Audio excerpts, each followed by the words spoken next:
Hjertelig velkommen igjen til enda en episode to Ut i naturskogen. I dag på ville veier. Bål. Kom med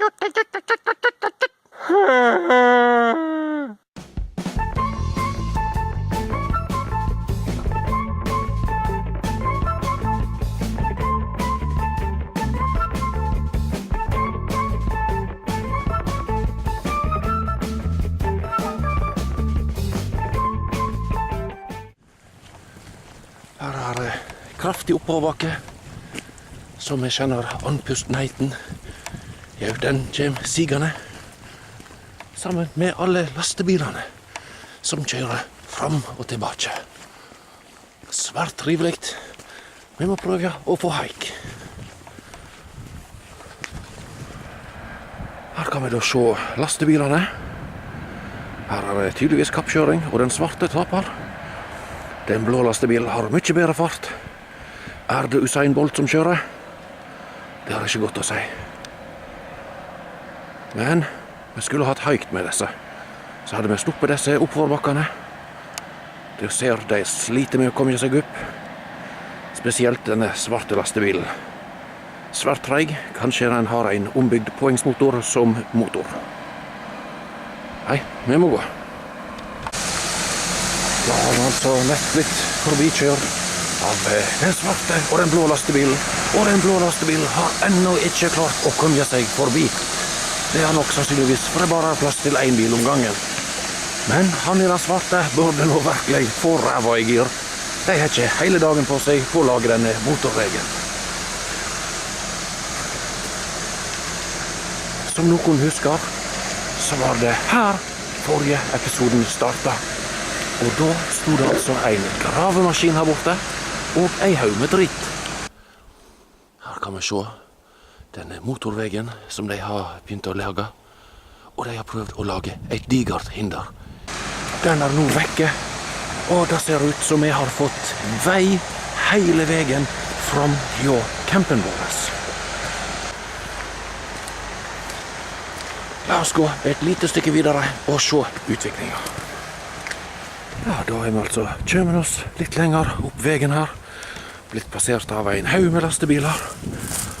Og nå skal vi se om vi kan lure til oss litt grann bjørkebark. Ja, her. Å, det var noen små biter.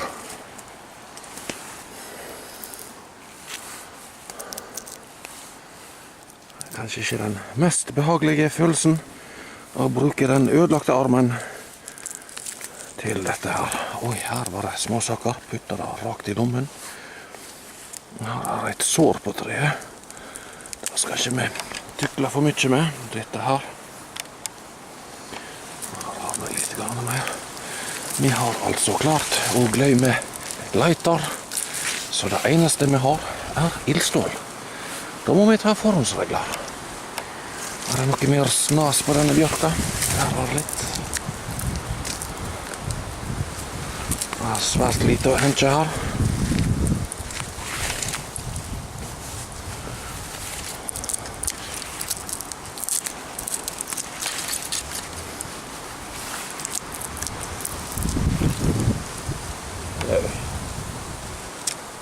Her er en bjørkegutt.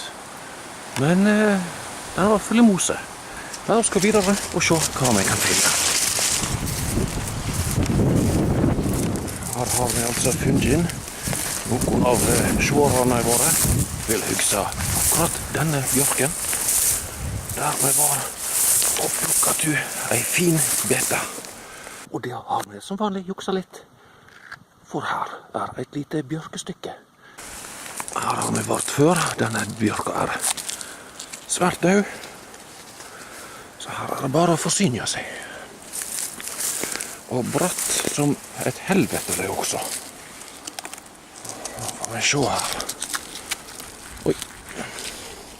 Oi, med ei lita... Var dette ei lita sjuke? Meget mulig. Kan sikkert brukes til noe som vi ikke har peiling på.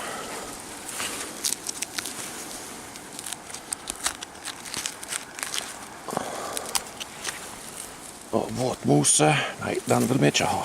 Den var sikkert bra, men det vet vi ingenting om. Nei, vi får bare plutja og plutja og plutja.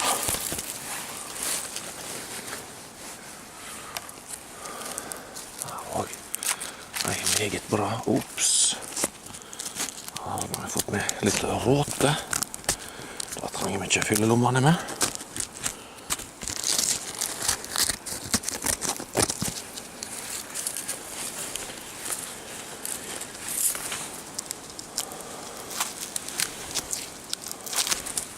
Så, vi får late som om dette er nok. Og drar vi og kommer oss opp igjen på veien. Nå skal det være vanskelig.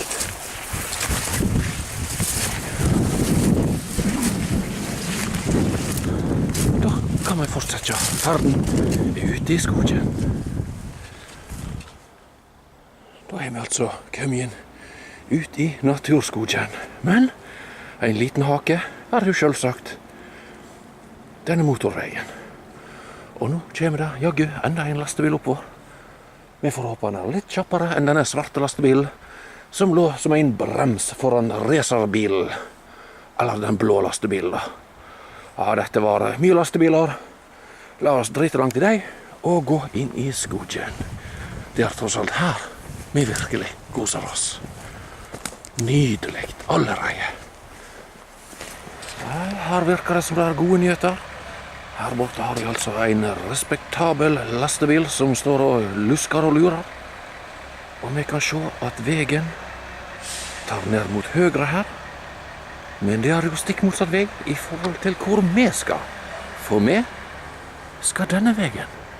Og med litt grann urtidsflaks så er det ikke masse anleggsmaskiner og bråk og støy og diesel alle veier den veien. Hei, spenningen stiger for hvert skritt vi tar. Blir det fred og ro, eller blir det noe helt annet som minner om en do?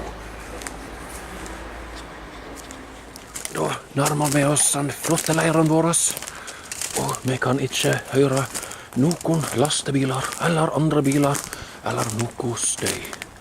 Bare susingen ifra veien og skogens mulmelyd. Hva nå enn det måtte være. Men koselig. Jau, hver gang vi er her i skogen, så er det utrivelig. Nei, det er svært så koselig. Da må vi bare klatre litt her. Og se om hei. Og hei. Jau, vi kommer oss opp. Som oftest. Det var mye vind i dag. I dag også, som forrige gang. Det var spennende å se.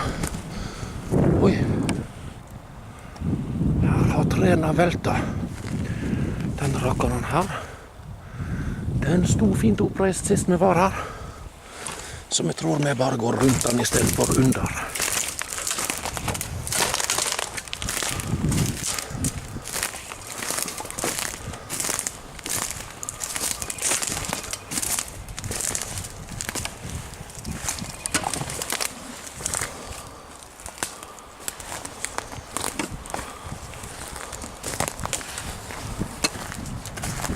Ja, her var vi igjen.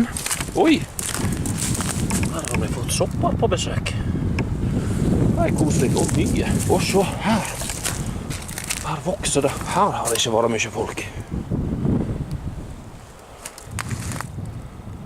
Her er det bare å hive av seg og nyte livet.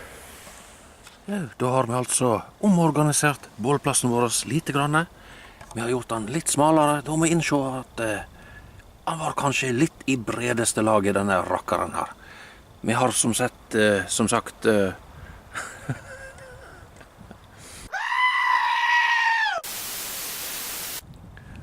Ja, da har vi altså omorganisert leirplassen litt, eller snarere bålhølet, og gjort det litt smalere. For vi måtte jo da innse at det var litt i største laget, og vi hadde jo ikke plass til den nye grillresten vår, som vi aldri har prøvd, men vi skal prøve den i dag, om en liten stund. Og nå blir vi dynka i all slags rask og ruske fra trærne her. tilbake til saken. Vi har altså gjort det hele smalere, godt med stein i bunn, så ikke det skal bli noe eld nedover i bakken. Og så legger vi bare på denne grillristen slik, og vi kan steke kjøtt. Tanken er altså at dette muligens blir et litt bedre resultat enn å hive kjøttet rett inn i flamjene. Så vi får bare prøve. Her har vi altså kjelestativet, hendene strøkjent over. Tar vi vekk risten. Oi, her ramler det kvist og kvast. Får håpe vi ikke får noen av disse rakkarene i hodet. Men nok en gang tilbake til saken. Det var altså denne kjelen, og den kan vi altså justere. Nå skal vi se her. Her kan vi se at vi har laget noe hakk, opp til flere. Det er faktisk 3 stykker. Så vi da kan justere høgden. Skal vi ta det helt nederste hullet. Så kan vi se at det er svært lite klaring jo bakken fra denne kjelen. Eller vi kan justere den opp et lite hakk. Og da har vi plutselig en svært skapelig høgde. Og hvis vi da trenger kaffe og lignende svært tidlig i bålprosessen, så tar vi bare og henger den opp enda et hakk. Og da har vi meget god klaring. Da har vi plass til et helt oppnedbål i fyr og flamme mens vi tilbereder kaffe. Og dette blir svært så spennende. På med risten og bare nyte dette synet. Det er jo meget vakkert å se. Kanskje slipper vi også å brenne i stykker knedene våre for en gangs skyld. Og da har vi altså gjort alt klart, men nå er det altså en sånn forferdelig vind at vi må muligens utsette dette. Det ser jo helt fantastisk ut, men med denne vinden er det ikke særlig smart å fyre bål. Da hele bålet sannsynligvis vil blåse ut i skogen. Og da er jo ikke bra å starte årets siste skogbrann. Det er ikke noe vi vil ha på vår egen kappe, men vi får se. Fint er det nå likevel. La oss gå og se på høstlige utsikter. Nå vil jeg by deg opp med både sjel og kropp, fordi nå vil jeg ha en dans med deg. Ja, du må gjerne spørre meg hvilles, på grunn av deg får bakåt sveis. Du er så vakker i den kjolen din med striken, så derfor vil jeg ha en dans med deg. Og kan du si meg litt om hvor leis? Jeg kan lære en dans ved navn Sankt Veis. Der ingen finnes, der vil du alltid være prikken. Så vær så snill og dans med meg. Ja, kom og dans med meg da. Og hvis jeg ikke kan danse, hva så? Nei, la oss ta en dans, gi blaffen i hånd hans, for på den tylen har jeg ingen sans. Da har vi altså blitt nødt til å snekre opp en liten vegg til, på grunn av disse voldsomme vindkaster.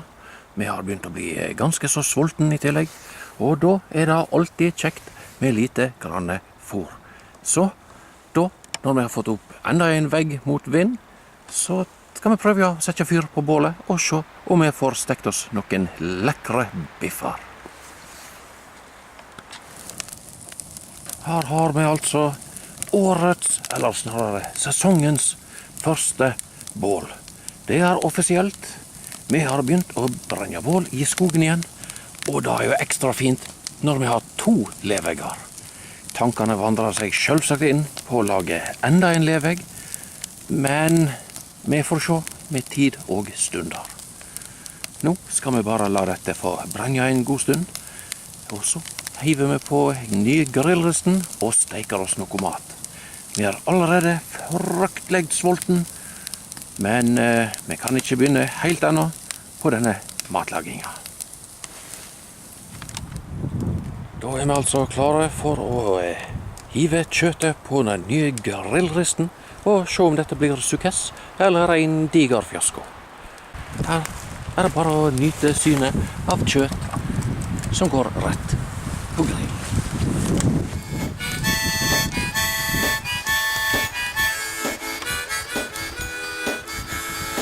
Så latt oss danse som en kjære skatt. Hele juni er ei lang lys natt. Du er så vakker i den kjolen, den med strikken. Så kjære venner, kom og dans med meg. Ja, kom og dans med meg, da. Og sier jeg nei, hvis ikke du må. Bonar inntil du vil ryggen til meg snu. La det bli dans til klokka 6 og 7.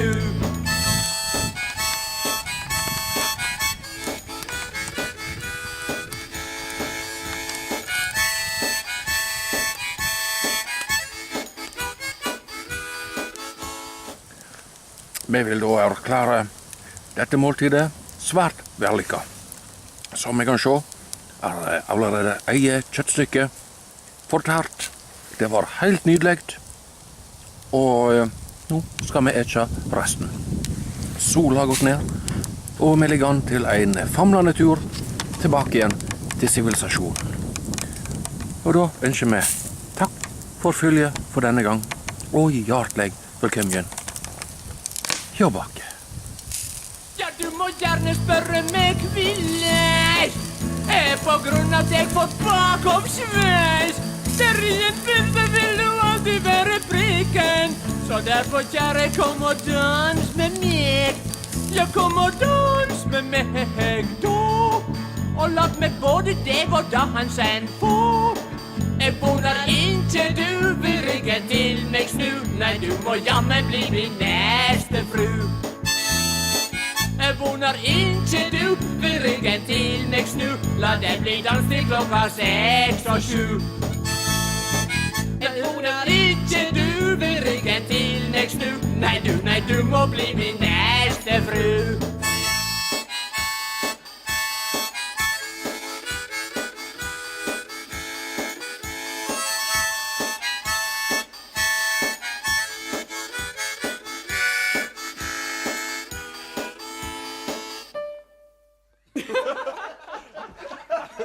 Den kan være. Den kan være, du.